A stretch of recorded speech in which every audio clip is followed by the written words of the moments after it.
Thank you, Bruce. Our second speaker used to bike to the airport to watch the planes land and dreamed of becoming a pilot himself. Now living his dream and giving speech number 2 entitled Discombobulated, Joe Tacker.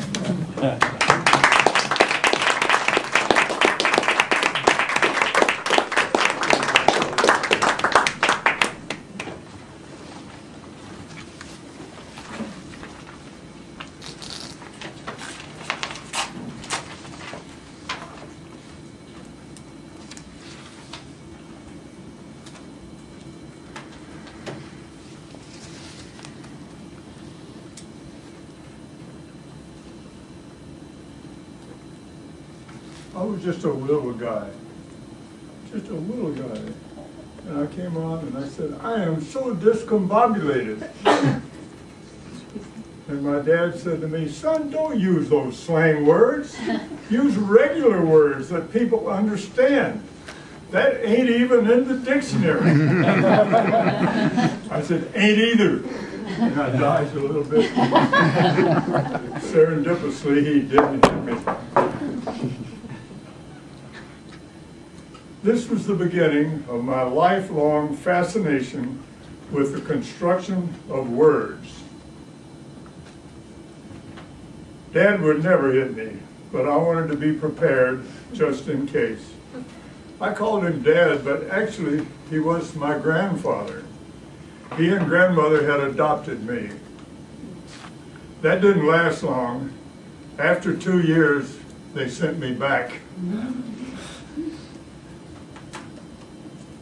Getting back to discombobulated and ain't, he and I were both correct.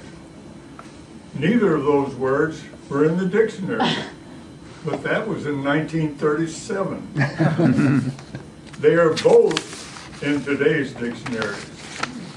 We all know what ain't means, and that it ain't very educated to use it. Today's dictionaries say discombobulated means confused. I was confused then, and I'm still confused. Some years after that short conversation with Dad, a highly respected mentor of mine said to me, "You are the most nonchalant person I have ever known." I just grinned. I didn't have an idea what he was talking about. But I couldn't get that word out of my mind. As soon as I got home, I looked it up in the dictionary, and I found that it means calm and unconcerned about things. I thought maybe he thinks I should be more excited and concerned about things instead of unconcerned.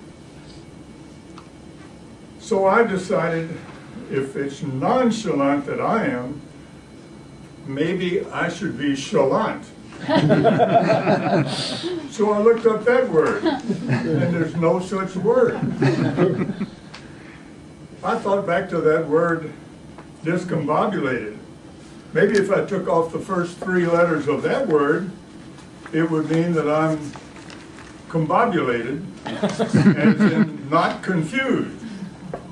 I looked that up, and there's no such word. This all led to affix checking. Affixes come in 3 types. A prefix, which comes before the main word, a suffix that comes after the main word, and infix within the main word. I've been talking about prefixes, these 3 letters, dis is in discombobulated and non in nonchalant. But suffixes are more common. They're the things at the end of words. We see them every day, ing, ing, ed, es, and so forth after many, many words. Infixes are not so common. One comes to mind that I've wrestled with every year. A report by a very reputable research group here in Monterey ends up on my desk every year. It has statistical information and data on everything in Monterey County. The lawyers all get it. The cover letter explains that this is a biannual report.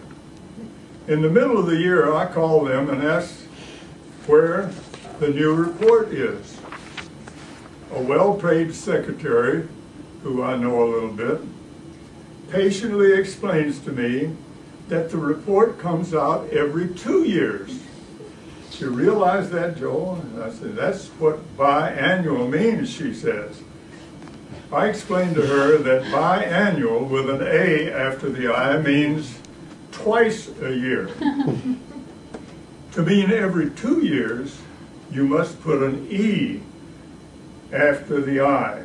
Even the lowly FAA, the Falling Aluminum Society, because every pilot in this room has to pass a biannual review. Now, the Naval Postgraduate School is having a centennial celebration with an E after the T. But no, you can't put an A after the T and celebrate 100 times a year. Wow.